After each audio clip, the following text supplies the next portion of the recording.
ஸ்ரீ சங்கரா TV நேயர்களுக்கு நமஸ்காரம். இந்த இனிய காலை பொழுதிலே உங்கள் அனைவரையும் சுபதினம் நிகழ்ச்சியில் சந்திப்பதில் மிக்க மகிழ்ச்சி.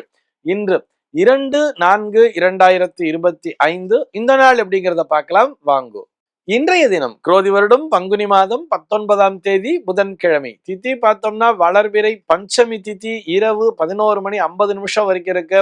அதனை தொடர்ந்து வளர்பிறை ஷஷ்டி திதியானது வந்து விடுகிறது. இன்னைக்கு நட்சத்திரம் பார்த்தோம்னா கார்த்திகை நட்சத்திரம் காலை 8:48 வரைக்கும் இருக்கு. அதனை தொடர்ந்து ரோகிணி நட்சத்திரம் என்பதும் வந்து விடுகிறது. காலை 8:48 வரை, அதாவது கிருத்திகை நட்சத்திரம் இருக்கின்ற வரை இந்த நாளானது ஒரு அமிர்த யோகம் கூடிய நாளாகவும் அதனை தொடர்ந்து சித்தயோகம் அமைந்திருக்கக்கூடிய ஒரு நாளாகவும் அமைந்திருக்கிறது. இதுபோக பஞ்சாங்கத்திலே வரக்கூடிய யோகம் அப்படின்னு சொல்லி பார்த்தோம்னா இன்னைக்கு ஆயுஷ்மான் அப்படிங்கிற ஒரு யோகத்தை கொடுத்திருக்கா.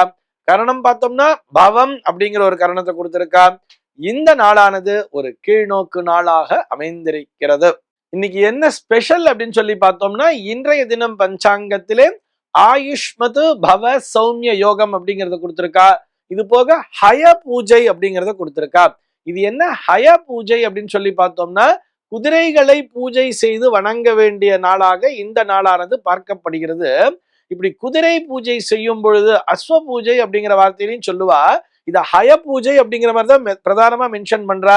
இப்படி குதிரை பூஜை செய்வதால் என்ன பலன் கிடைக்கும் அப்படின்னு சொன்னா, நம்ம ஏதோ வம்பு வழக்குல மாட்டின்னு இருக்கோம் அல்லது ஏதோ ஒரு கோர்ட்டு கேஸ் நடந்துட்டே இருக்கு அப்படின்னு சொன்னா அந்த வழக்கானது விரைவில் நமக்கு சாதகமாக முடிவிற்கு வருவதற்காக இந்த குதிரை பூஜையானது செய்யப்படுகிறது.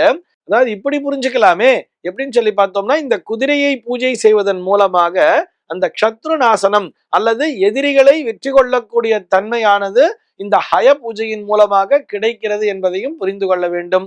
இந்த நாளானது ஒரு கரிநாளாகவும் அமைந்திருக்கிறது. இதுபோக பஞ்சாங்கத்தில இன்னைக்கு கூர்ம கல்பாதி அப்படிங்கறத கொடுத்திருப்பா. லக்ஷ்மி ஸ்ரீ பஞ்சமி அப்படிங்கிற மாதிரியும் கொடுத்திருப்பா. லக்ஷ்மி தேவியானவள் பார்க்கடலில் தோன்றிய நாளாகவும் இந்த நாளானது பார்க்கப்படுகிறது. இது போக முத்துசுவாமி தீட்சிதரனுடைய ஜெயந்தி நாளாகவும் இந்த நாளானது பார்க்கப்படுகிறது.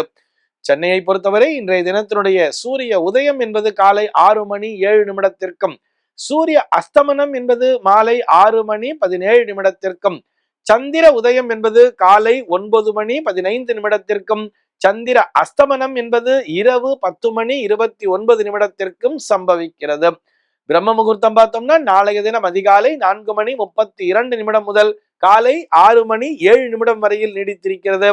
சென்னையை பொறுத்தவரை இன்றைய தினத்தினுடைய ராகு காலம் என்பது மதியம் 12:12 முதல் 1:43 வரையிலும், யமகண்டம் என்பது காலை 7:39 முதல் 9:10 வரையிலும், குளிகை காலம் என்பது பகல் 10:41 முதல் மதியம் 12:12 வரையிலும் சம்பவிக்கிறது. தினாந்தம் பார்த்தோம்னா இன்றைய தினம் இரவு 1:40 கொடுத்திருக்கா. சூலம் பார்த்தோம்னா இன்றைக்கு வடக்கே சூலம் பகல் 12:36 வரையில் இந்த சூல தோஷம் என்பது உண்டு. அதற்குரிய பரிகாரமாக பால் அருந்திவிட்டு வடக்கு திசையை நோக்கி பயணிக்கலாம் அப்படிங்கிறதையும் சொல்லி இருக்கா.